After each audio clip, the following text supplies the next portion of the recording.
Hello my friends, comic bye life channel में आपका स्वागत है और मिलते हैं। चलिए शुरू करते हैं परकाले कॉमिक्स का पार्ट 2 और आगे इसकी कॉमिक्स शुरू करते हैं कहानी। तुम्हें चाल तो अच्छी चली है नागराज, मुझे सचमुच अपनी यह शक्ति रोकनी होगी, लेकिन प्रस्तर के पास शक्तियों का भंडार है। अगर ये शक्ति नहीं तो दूसरी शक्ति तुझको मारेगी, जैसे ये शक्ति। आओ, अब मुझ पर यह हमला कर रही चट्टानों पर धारदार पथरीले हथियार उभर कर आ गए हैं और ये हथियार मेरे अंग को काटने के लिए बेताब हो रहे हैं। अब मुझे चुनना है कि मैं कट कर गिरूँ या मर कर कट कर मरूँ या गिर कर, क्योंकि अब ये चट्टानें, मैं चट्टानों पर तक पैर नहीं रख सकता और इस वक्त धसक सर्पों ही मेरा सबसे बड़ा हथियार है। वे प्रस्तर के पथरीले और छोटे छोटे टुकड़े ही अलग कर पा रहे हैं। मुझे इसके पूरे शरीर को तोड़ना होगा और एक साथ और जल्दी, वरना मेरी मौत निश्चित है। प्रकृति तो चट्टानों को दूर चूर कर रेत में तब्दील कर देती है, पर मैं क्या करूँ। हाँ, सूझ गया तरीका। अगले ही पल नागराज ने प्रस्तर पर धसक सर्पों की बौछार कर दी। ओ, मैं पहले ही तुझको बता चुका हूँ कि ये विस्फोटक मुझे हल्की फुल्की नुकसान हानि तो पहुँचा सकते हैं, पर मुझे तोड़ नहीं सकते। फिर तू अपने सर्पों को मुझ पर क्यों बर्बाद कर रहा है?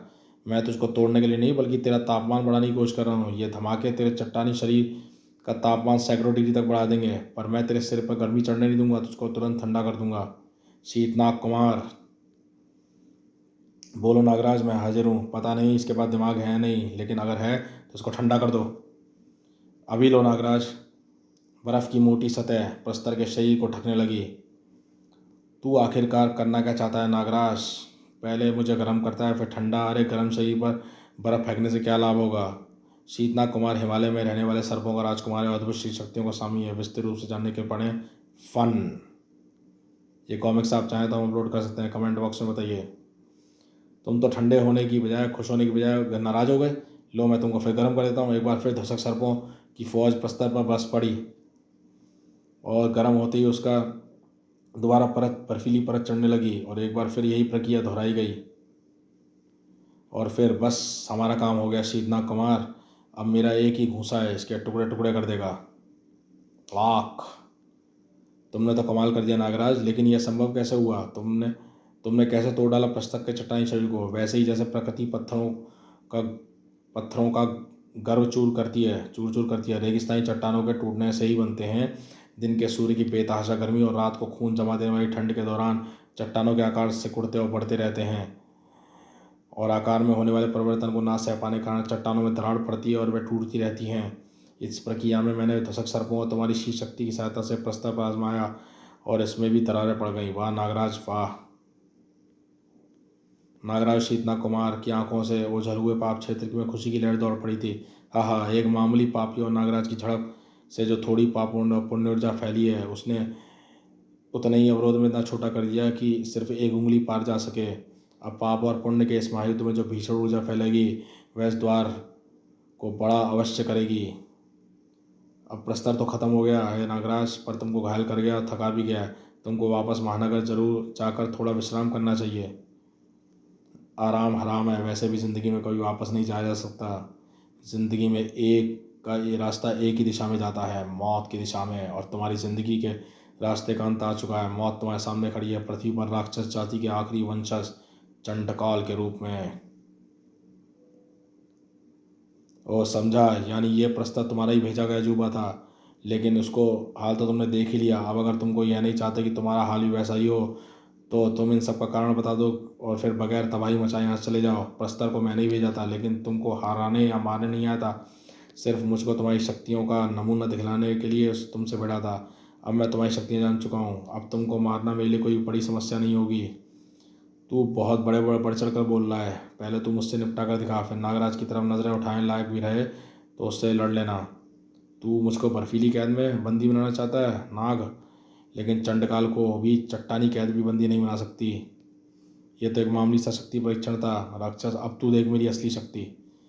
तू मेरी नाभि पर वार कर रहा है, पर इससे हुआ क्या? तेरे शरीर में बहता हुआ हर द्रव जम जाएगा। शरीर के द्रवों का बहाव रुकने से तू बेजान हो जाएगा।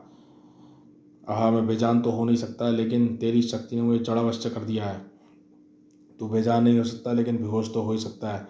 मेरा सर्वशक्ति से भरा वार तेरे शरीर के साथ तेरे दिमाग को भी जड़ कर देगा। धड़ाक। आहा, तूने वार तो शक्तिशाली किया है। मेरा दिमाग सचमुच अंधेरे में डूब रहा है। मेरी ऐसी हालत तो सिर्फ देवी कर पाए हैं, वह भी छल से, तुम्हारी तरह सामने लड़कर नहीं। ये इंसानी शरीर धारण करना अगर मेरे लिए समस्या बन रहा है तो मुझे इसी मुसीबत को अपनी शक्ति बनाना होगा। जो चीज़ मुझको तकलीफ़ दे रही है मुझे उसको अपने शरीर से अलग करना होगा। पंच तत्व से बने शरीर के तत्वों को अलग अलग करना होगा। ये क्या हो रहा है? इसके शरीर से छायाएँ कैसी निकल रही हैं? ये छायाएँ नहीं हैं, 5 तत्वों से के अलग अलग शरीर हैं। जल का अलग, वायु का अलग, पृथ्वी का अलग, अग्नि का अलग और आकाश का अलग। और ये पांचों तत्व मिलकर तुमको एक ही तत्व में, तुम्हारे पंच तत्व से बने शरीर को एक ही तत्व में बदल देंगे, राख में। सदम की मेहनत रंग ला रही थी क्योंकि उसकी योजना सफल हो रही थी। देखा, पाप ऊर्जा पुण्य ऊर्जा की भीषण तरंगें वातावरण में तैरनी शुरू हो गई हैं। द्वार का आकार भी बढ़ रहा है। अब मेरा पूरा एक हाथ उसके पार जा सकता है। जैसे चंडकाल और नागराज की शक्तियों का टकराव होगा, यह द्वार और बड़ा होता जाएगा और फिर इतना बड़ा हो जाएगा कि इसमें से एक पूरे जैसा पूरा प्राणी गुजर सके। हा हा हा हा। चंडकाल की अद्भुत चाल ने वाकई लड़ाई का रुख पलट दिया था। हा हा हा। तेरे पास तो सिर्फ शीश शक्तियाँ शीतनाग, लेकिन मेरे पास जल रूप के पास शीश शक्तियों के अलावा और भी शक्तियाँ। मैं जल को जमाकर बर्फ में बदलने की तरह उबाल कर भाप में बदल सकता हूँ। ले झेल मेरी भाप गोलों को। तू अभी शीतनाग कुमार की शीश शक्तियों को नहीं जानता चंडकाल। शीतनाग कुमार का जब फन खुलता है तो वह किसी भी तरह की शक्ति को सोख लेता है और फिर उसी शक्ति का वार पलट कर शक्ति धारक पर कर सकता है। गजब की शक्ति है तुझमें, इसमें तो तुझ पर और कोई भयंकर वार करना पड़ेगा। ले, मैं जल का निर्माण करने वाले दोनों तत्वों हाइड्रोजन और ऑक्सीजन को अलग करके उन पर वार करता हूँ। दोनों ही भीषण ज्वलनशील कैसे हैं। ये गैसें तुझको घेर लेंगी और फिर अग्नि चंडकाल का एक ही वार इन गैसों को सुलगा देगा और तू इन्हीं गैसों की भट्टी में जल मरेगा। दो चंडकाल रूपों के बीच में शीतनाग कुमार घिर गया था और नागराज उसकी कोई मदद नहीं कर सकता। धम। अब तू बच नहीं सकता नागराज। मेरे सख्त पृथ्वी रूप का एक ही बार तेरी खोपड़ी खोल देगा। नागराज इससे भी जोरदार बात झेल चुका है, लेकिन तूने दूसरे तत्वों को अपने शरीर से अलग करके बहुत बड़ी गलती की।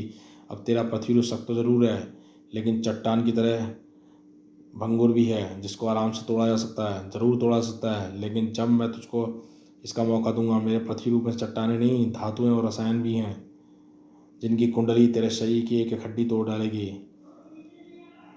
तूने मुझको तूने मुझको खुद ही एक हथियार दे दिया है चंडकाल। चूँकि ये तेरे पृथ्वी रूप का ही एक अंग है, इसलिए ये तुझे बड़े आराम से तोड़ सकता है। आहा, ये क्या मूर्खता कर दी मैंने। अगर मेरा पृथ्वी रूप नष्ट हो गया तो नहीं, लेकिन ऐसा होगा नहीं क्योंकि तुम सिर्फ 2 हो और हम 5 हैं। ओहो, इसके वायु रूप ने मुझको उठाकर दूर फेंक दिया है और शीतनाग कुमार को भी 2 चंडकाल रूपों ने घेर रखा है। इस विसंगति को दूर करना होगा। मुझे और भी साथी चाहिए। सोडांगी, नागू, मेरे शरीर से बाहर आओ। बाहर तो मैं आ गया नागराज, लेकिन बगैर अपनी मणि के मैं कुछ नहीं कर सकता। मुझे पता है तुमको छिप छिप कर फिल्में देखने की आदत है और उसके लिए तुमको रूप बदल कर जाना होता है और उसके लिए तुमको मणि की आवश्यकता पड़ती है। तुम मेरे शरीर में मणि सहित नहीं रह सकते, इसलिए तुम उसको कहीं आसपास छुपा कर रखते हो। बताओ इस वक्त कहाँ है मणि? तुम्हारे राज वाले कोर्ट के अस्तर में। अब मुझको कोई नई जगह ढूंढनी पड़ेगी। ये लो मणि और जाकर शीतनाग कुमार की सहायता करो। सोडांगी, तुम वायु चंडकाल से निपटो, मैं पृथ्वी चंडकाल को संभालता हूँ। परंतु चंडकाल के अदृश्य आकाश रूप को कौन संभालेगा? मैं तुम यहाँ पर कैसे आ गए? नागू एक इच्छाधारी सांप है जिसके पास चमत्कारी मस्तक मणि है। अदृश्य मानव, जब मेरे सामान्य रूप में आने के सारे तरीके फेल हो गए तो मैं तुम्हारी इच्छाधारी शक्ति का ध्यान आया, जिसकी वजह से तुम गायब होकर फिर से सामान्य मानव रूप में आ जाते हो। लेकिन जब मैं लंबी यात्रा के बाद तुमसे मिलने महानगर पहुंचा तो तुम कहीं और मिले नहीं। फिर बड़ी मुश्किल से खबर मिली कि तुमने महानगर की सीमा पर देखा गया है। बस उसी खबर से सारे मैं यहाँ आ गया, समझा। लेकिन तुम शक्तिशाली आकाश चंडकाल से निपटोगे कैसे? इस दौरान मैंने कई वैज्ञानिकों से प्रयोग के जरिए अदृश्य शरीर में अद्भुत ऊर्जाएं भर ली हैं। चूँकि मैं अदृश्य हूँ और आकाश चंडकाल भी अदृश्य है, इसलिए मैं उसको आराम से देख सकता हूँ। बस बातों में समय व्यर्थ ना करो, इस चंडकाल को फटाफट निपटाओ, फिर मुझे तुम्हारी इच्छा शक्ति पर कई प्रयोग करने हैं। नागू अग्नि चंडकाल के सामने आ डटा था। सीतू यार घबरा मत, मेरी मणि शक्ति तेरी आग को बुझा देगी। और अब तू शर्म से पानी पानी हो रहे इस चंडकाल को सुखाकर और मैं गर्म गर्म चंडकाल को फूंक मारकर बुझाता हूँ। अदृश्य मानव के बारे में जानने के लिए नागराज की मौत व अदृश्य मानव। सोडांगी ने चंडकाल के वायु रूप को अपनी अद्भुत तांत्रिक शक्तियों का प्रयोग करके रोक रखा था और चंडकाल की एक बड़ी शक्ति आकाश रूप को भी अदृश्य मानव यानी प्रोफेसर श्रीकांत के रूप में एक बराबर का प्रतिद्वंदी मिल गया था। परंतु असली मुकाबला अभी भी नागराज और चंडकाल के पृथ्वी रूप के बीच में था। तूने मेरे दूसरे रूपों को मेरी मदद पे करने से रोककर बड़ा काम नहीं किया नागराज। मेरे पृथ्वी रूप की शक्ति अकेली तुझको मारने में सक्षम है। उफ, ये अपने शरीर के अंदर मौजूद घातक रसायनों को गल रहा है जो मेरे शरीर को गला सकते हैं। एक ही रास्ता है, इस अम्लीय वर्षा से बचने के लिए मुझको इच्छाधारी कणों में बदल कर बचना होगा। लेकिन उफ, ये अम्लीय बादल तो मेरी स्थिति को भांप रहे हैं, ये मेरे पीछे पड़े हुए हैं। 3 पलों बाद मुझे सामान्य स्थिति में आना होगा, फिर मैं कैसे बचूंगा अम्लीय बारिश से। दूसरे चंडकाल को भी अपने प्रतिद्वंदी पर हावी हो रहे थे।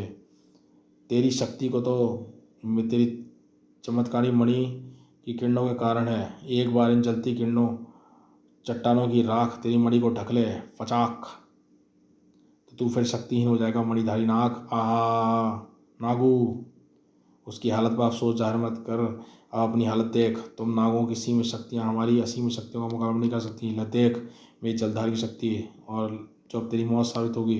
वो पतली झड़धारें मुझको कस रही हैं और मेरे सारे शरीर को छेद भी कर रही हैं। मैं इनको जमा जरूर सकता हूँ, पर नतीजा फिर भी वही होगा। सोडांगी और अदृश्य मानव भी अपने प्रतिद्वंदी पर हावी नहीं हो पा रहे थे, लेकिन मदद ज़्यादा दूर नहीं थी। मुझे चंडकाल की शक्तिशाली संकेत मिल रहे हैं। ध्रुव आओ, हमको उसे पकड़ना होगा, चलो। चंडकाल का चाहे जो भी हाल होना था, लेकिन जिस कारण के लिए सारा षड्यंत्र रचा गया था वह अवश्य सफल हो रहा था। पाप क्षेत्र के अंदर द्वार और बड़ा हो रहा है, जल्दी इतना बड़ा हो जाएगा कि मैं उसके पार निकलकर त्रिमुंड हासिल करने जा सकूँ।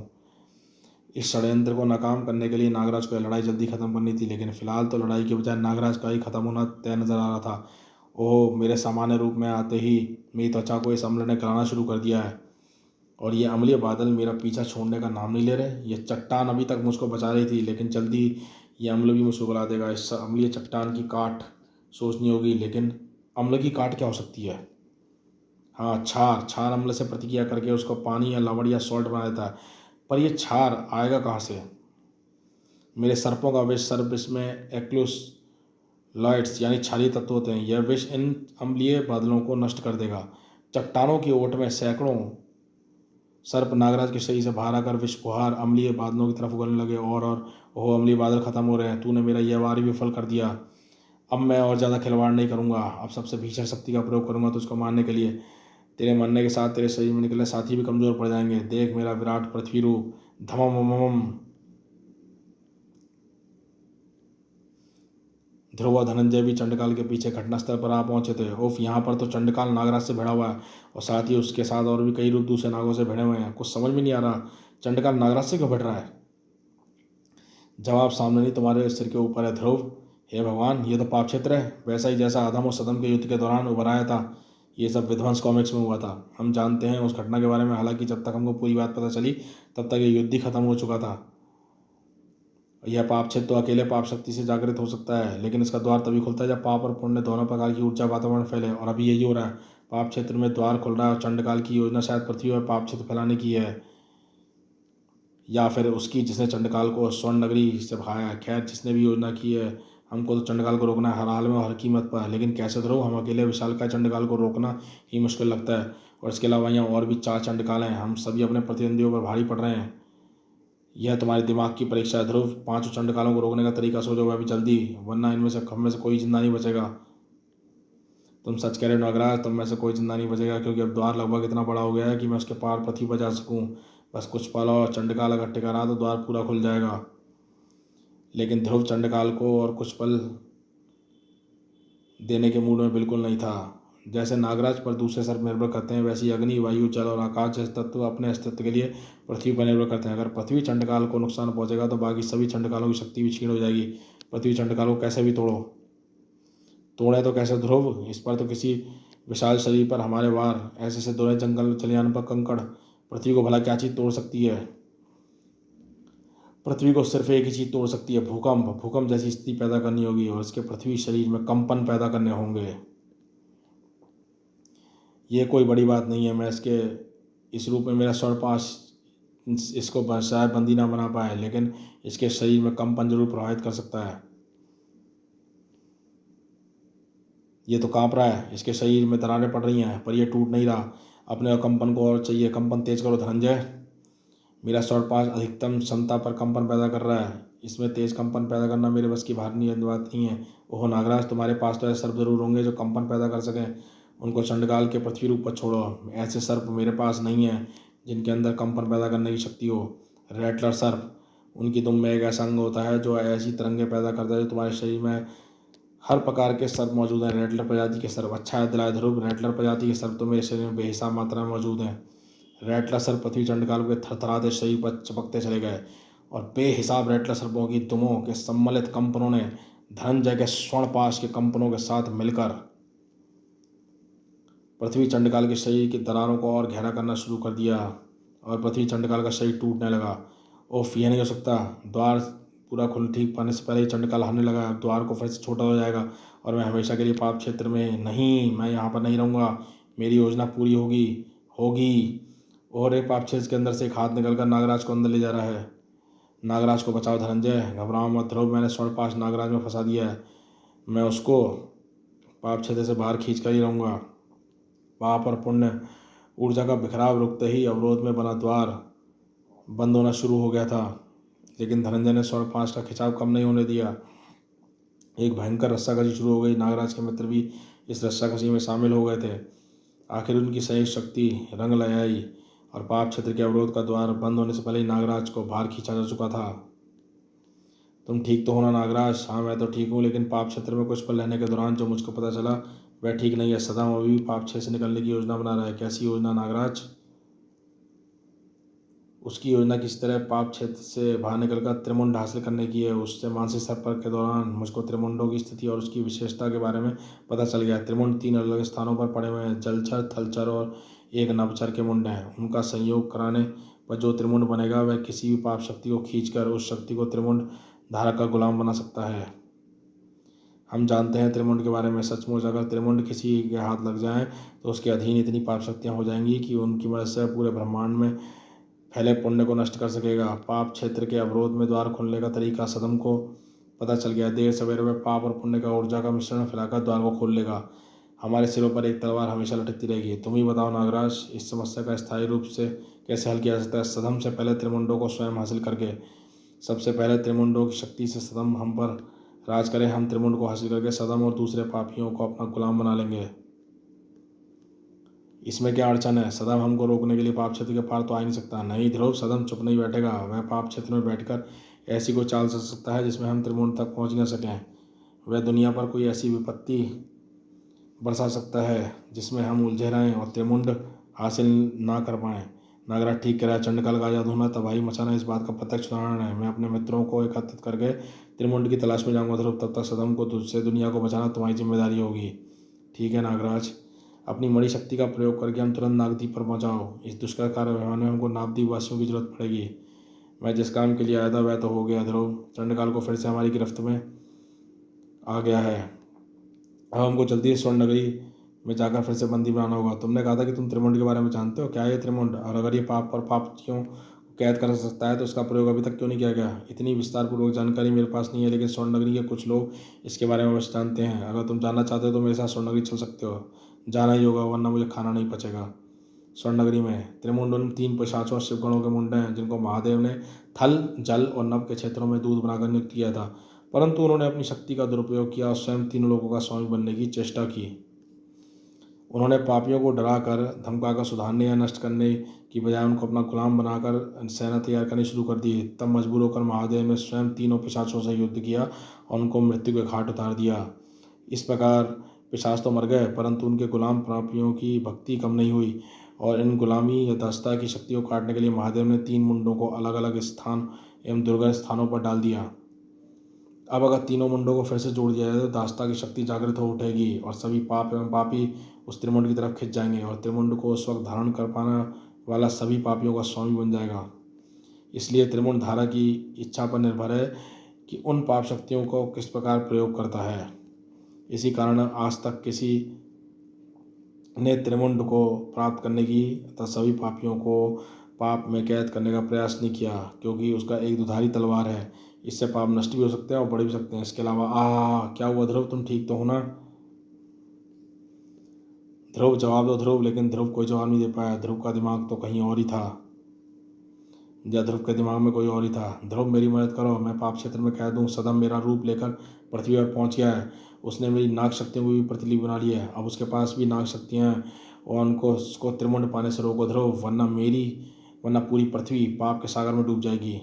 ध्रुव, क्या बात है ध्रुव, तुमको एक क्या हो गया था? बहुत बड़ी गड़बड़ हो गई है धनंजय, हमको नागराज को त्रिमुंड पाने से रोकना होगा। मैं नागराज नहीं, सदम ने नागराज का रूप ले लिया है। यह तुमको कैसे पता चला? ध्रुव अपने दिमाग में उभरी नागराज को सारी बात बताता चला गया। वो समझा, यह वही सदम को रुकावट में डालने वाली चाल है जिसका जिक्र नागराज ने किया था। सदम तुमको नागराज के रूप में संदेश देकर बहका रहा है। हो सकता है धनंजय, लेकिन अगर यह सच हुआ तो इस संदेश को सच मानकर तुम नागराज को रोकोगे। इस दौरान सदम त्रिमुंड तक पहुंचने की योजना बनाएगा, लेकिन अगर सदम ही नागराज है तो वह वैसे त्रिमुंड हासिल कर लेगा और हमारे पास और कोई रास्ता नहीं है। मेरा शक गलत हो या सही, हमको नागराज को रोकना होगा। सिर्फ शक के आधार पर नागराज को रोकना ठीक तो नहीं लगता ध्रुव, लेकिन तुम ठीक कहते हो तो रोकना ही पड़ेगा। सबसे पहले नागराज की स्थिति का पता लगाना पड़ेगा। नागराज नागद्वीप में अपने अभियान पर कूच करने की तैयारी में था। मैंने आपको स्थिति की गंभीरता से अवगत करा दिया है। अब चूंकि हम त्रिमुंड को हासिल करने की ठान चुके हैं तो सदम भी चुप नहीं बैठेगा, इसलिए हमको तीनों मुंड जल्दी से जल्दी हासिल करने होंगे और जल्दी से मुंडों को तभी हासिल किया जा सकता है जब उन्हें एक साथ प्राप्त किया जाए। इसलिए 3 गुटों में काम करेंगे। जल में पड़ा मुंड नागू महावयाल की मदद से हासिल करेगा। आकाश यानी नभ में रखा मुंड महात्मा कालदू सोडांगी में विसर्पी प्राप्त करेंगे। और शीतनाग कुमार सिंहनाग और नागार्जुन थल यानी हिमालय पर पड़ा मुंड अपने कब्जे में लेंगे। और मैं दृश्य मानव यानी प्रोफेसर श्रीकांत के साथ रहूँगा, क्योंकि इन्होंने एक ऐसा यंत्र बना रखे जिनकी मदद से मैं कणों में बदलकर इनके साथ कहीं पर भी पहुँच सकता हूँ। मैं तीनों स्थानों पर जल और थल और नभ में एक साथ तो मौजूद नहीं रह सकता, पर अदृश्य मानव की मदद से जहाँ मेरी जरूरत होगी मैं वहाँ तुरंत पहुँच जाऊँगा। और जब तक मैं उस स्थान पर पहुँचने की कोशिश करूँगा जहाँ पर उन तीनों मुंडों को जोड़ने से त्रिमुंड सारे पाप और पापियों को अपने अंदर खींच लेगा, और उस स्थान पर हम कणों में बदल कर नहीं पहुँच सकते, इसलिए वहाँ पहुँचने का रास्ता हमको खुद चलकर तय करना होगा। तो फिर यह तो समस्या हो गई। हम भी 4 स्थानों पर एक साथ नहीं रह सकते। हमको भी अपने दूसरे मित्रों से संपर्क करना होगा ताकि वे अलग अलग स्थानों पर नागराज के मित्रों को मुंड प्राप्त करने से रोक सकें। मैं सबसे पहले नागराज के उन मित्रों को रोकूंगा जो जलचर पिशाच का मुंड हासिल करने जा रहे हैं। तब तक तुम अपने एक प्रतिनिधि को जिंगालू के पास भेजो और उससे किरीगी को संपर्क करने को कहो। जिंगालू और किरीगी के विषय में विस्तार पूर्वक जानने के लिए पढ़ें किरीगी गैर महाकाल बर्फ की चिता। हमें बताइए, कॉमिक्स अपलोड कर सकते हैं हम। साथ ही साथ सांबरी से भी संपर्क करो अगर महात्मा कालदूत को रोकना है। साथ ही सांबरी की संयुक्त शक्ति की आवश्यकता भी पड़ेगी। नभ से दोनों धुरंधर कालदूत और विसर्पी व सोनांगी को रोकेंगे। थल मार्ग में नागराज के मित्रों को कैसे रोकेंगे? यह कार्य जिंगालू अकेले ही कर सकता है। समुद्र के घर में ऐसे अद्भुत रहस्य छिपे हुए हैं जिनकी हम भूमि पर रहने वाले कल्पना भी नहीं कर सकते। ऐसी रहस्यों में एक है पृथ्वी पर जीवन का स्रोत माने जाने वाले जलगत फुब्बारे। इनमें से निकलता गर्म पानी आसपास के जल के तापमान को सैकड़ों डिग्री तक बनाए रखता है, परंतु इस तापमान में भी जीवन के चिन्ह सूक्ष्म जीवों के रूप में मिलते हैं। और इसी जल फुब्बारे के अंदर रखा हुआ है जल पिशाच का मुंड, जिनको प्राप्त करने की कोशिश करना आत्महत्या की कोशिश करने के समान है। लेकिन कुछ लोगों को मौत से खेलने में ही जिंदगी का मजा आता है। यही वह स्थान है महावयाल जिसके विषय में नागराज ने मुझको बताया था। इसी के अंदर जल पिशाच का मुंड रखा है जिसको हमें प्राप्त करना है। ओह, यह तो जीवन निर्झर है। इसके अंदर जाकर तो आज तक कोई बाहर नहीं आया। तब तो तुमको यहाँ पर आने के लिए हमारा धन्यवाद अदा करना चाहिए। महावयाल चमत्कारी शक्तियों से युक्त जल सर्पों का नायक है। विस्तार से जानने के बाद नागिन, ये कॉमिक्स कमेंट बॉक्स में बताइए, हम अपलोड करें। निर्जर इजिकल टू झरना, क्योंकि हम तुमको जीवन निर्जन के अंदर जाने नहीं देंगे। ओह स्वर्णनगरी वासी, और उसके साथ ये सामान्य मानव कौन है जो हमको चुनौती देने का दुस्साहस कर रहा है? मैं जानता हूँ इसको, पर यह तुम क्या कर रहे हो ध्रुव? क्यों रोकना चाहते हो तुम हमको? क्योंकि तुम इसके अंदर से जल पिशाच को मुंड को ले जाकर नकली नागराज को सौंपना चाहते हो। हमको शक है कि यह असली नागराज ना होकर नागराज के रूप में सदम है। ये क्या बकवास है? नागराज को पहचानने में कभी धोखा नहीं कर सकता। नागराज एकदम असली है। चाहे तुम सही हो, लेकिन फिर भी हमें खतरा मोल नहीं ले सकते। तुम सदम के प्रभाव में आकर हमारे रास्ते का रोड़ा बन रहे हो ध्रुव। वैसे तो मैं तुमको पहले समझाता, लेकिन हमारे पास वक्त कम है। ओह, यानी नौबत हाथापाई पर आने वाली है। तो फिर तुम्हारी असली शक्ति मणि को तुम्हारे मस्तक से हटाना होगा। ये बच्चों के हथियार मेरी मणि को मस्तक से हटाना तो क्या छू तक नहीं सकते। इसको रोक कर रखो नागू, मैं मुंड लेने के लिए जीवन निर्जन में उतर रहा हूँ। तुम कहीं नहीं जाओगे महाव्याल। धनंजय का स्वरपाश तुमको यहाँ से हिलने भी नहीं देगा। जल में चल रहे इस युद्ध के साथ साथ नभ यानी आकाश में भी एक युद्ध की शुरू होने वाला था। भला नभ में ऐसी कौन सी जगह है जहाँ पर नभ पिशाच का मुंड रखा है? आकाश में बादलों के अलावा तो और कुछ होता ही नहीं है। देखो ना, सामने घने बादलों के अलावा और कुछ नहीं है। नागराज के अनुसार मुंड इस नक्षत्र में ही कहीं पर है। तभी काले घनों में बिजली चमक उठी। वह रामुंड बादलों से अंतरिक्ष की तरफ उठ रहे इस चक्रवात के अंदर रखा हुआ है। इसको हासिल करना मुश्किल काम तो नहीं लगता। एक मामूली से चक्रवात हमको रोक नहीं सकता। कालदूत मुंड हासिल करने के लिए आगे बढ़े, लेकिन उनको तुरंत ही पीछे हट जाना पड़ा। वो चक्रवात मुझ पर बिजली की तरह तलवार की तरह हमला कर रहा है। चक्रवात की मुंड की सुरक्षा के लिए तैनात किया गया। हमारे पास मैं तो क्या कोई भी चीज़ नीचे तक नहीं पहुंच सकती। तो फिर इस मुंड को कैसे हासिल करेंगे महात्मन? वायु के चक्रवात को सिर्फ एक चीज पार कर सकती है, वायु का दूसरा चक्रवात। मैं स्वयं एक चक्रवात पैदा करके उस चक्रवात द्वारा मुंड को उठा लूंगा। महात्मा कालदू का चक्रवात मुंड को उठा पाता है या नहीं, यह पता नहीं चल सका, क्योंकि अरे मेरे चक्रवात से एक अग्नि लहर आकर टकराई है और उसने चक्रवात को बीच में ही वायु में गर्म करके बिखेर रही है। मेरा चक्रवात टूट रहा है। कौन है दृष्टि जो कालदूत के कार्य में विधान डाल रहा है? ये प्रचंड अग्नि लहर सामरी के त्रिशूल से निकलती है और जब तक निकलती रहेगी, जब तक तुम लोग यहाँ से खाली हाथ वापस नहीं जाते। शायद तुम मुंड के रक्षक हो, क्योंकि बिना कारण मृत्यु को प्राप्त करना चाहते हो। हमारा रास्ता छोड़ दो। ना तो सामरी मुंड का रक्षक है, ना ही किरगी। हम अपने मित्र ध्रुव की प्रार्थना पर तुमको मुंड प्राप्त करने से रोकने आए हैं, और अगर तुम वापस नहीं गए तो बिना कारण जान खोने वाले तुम होगे कालदूत, हम नहीं। ध्रुव ऐसा काम कभी नहीं कर सकता। तुमको अवश्य भ्रम हुआ है। हमको स्वर्ण नगरी के दूत ने सूचना पहुंचाई है। उन पर अविश्वास करने का कोई कारण ही नहीं है। वापस लौट जाओ कालदूत। सामरी व किरगी के विषय में जानने के लिए बढ़े हैं। किरगी का कहर, सामरी की ज्वाला, महाकाल। तूने कालदूत को चुनौती दी है किरगी, वह भी बिना यह जाने कि कालदूत इस युग में सर्वश्रेष्ठ योद्धाओं में से एक है। यह ले, कालदूत तेरी आत्मघाती इच्छा को अवश्य पूरी करेगा। किरगी अपने आप को योद्धा नहीं मानता, लेकिन चुनौती मानने के बाद पीछे कदम नहीं हटाता। आज मैं तेरा सर्वश्रेष्ठ योद्धा होने का तेरा भ्रम तोड़ दूंगा। ओह, तूने काल सर्पियों काट डाला, असंभव। मेरा खड़ग, मेरी मानसिक योग ऊर्जा प्रभावित होती है कालदूत। ब्रह्मांड की ऐसी कोई चीज़ नहीं जिसको मेरा खड़ग न काट सके। मैं इस सामरी को रोकती हूँ। विसर्पी किरगी महात्मा कालदूत को पार नहीं कर सकता जब तक तुम मुंड को हासिल करने का प्रयत्न करो। ठीक है सोडांगी, मैं प्रयत्न करती हूँ। इसी वक्त समुद्र के तल में, ओह यहाँ तो खोलते पानी से मुझको स्वर्ण मानव द्वारा दिया गया यंत्र बचा रहा है, जिनसे कंट्रोल को नियंत्रित करने के कारण मैं अपने शरीर के तापमान को सामान्य बनाए रखा हूँ। लेकिन नागू की मणि के बारे में भला मुझको कौन बचाएगा? पानी में तो फुर्ती से हरकत कर पाना ही मुश्किल हो रहा है।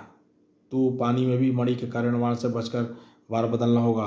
अब मैं तुझ पर हवा के बुलबुलों का वार करूंगा जो तेरे मुंह से निकलते हैं। ये बुलबुले बड़े होकर पूरे शरीर को अपनी गिरफ्त में लेंगे। तू पानी में सांस ले सकता है, हवा में भी सांस ले सकता है, लेकिन उस हवा में सांस नहीं ले सकता जिसके अंदर जीवनदायी ऑक्सीजन खत्म हो गई हो। जैसे कि इन बुलबुलों के अंदर की हवा दम तेजी से घुट रहा है। इस उच्च तापमान के पानी में मुझे बचाने के लिए दोस्त डॉल्फिन भी नहीं आ सकती। उफ, कैसे बाहर निकलूँ मैं इस बुलबुले से?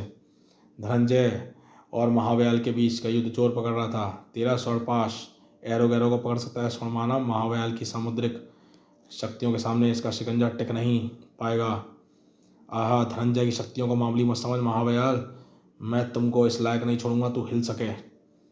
ऐसा है तो तू उन प्रकाश, आहा, तेरे द्वारा छोड़े गए प्रकाश पुंज मेरे शरीर को जड़ बनाने कैसा जादू है? ये जादू नहीं, विज्ञान है महाव्याल। ये प्रकाश पुंज तेरी त्वचा को चीर कर तेरे स्नायु तंत्र तक पहुँच रहे हैं, और जिसके जरिए तेरे दिमाग तक पहुँचने वाले संकेतों में व्यवधान पैदा कर रहे हैं।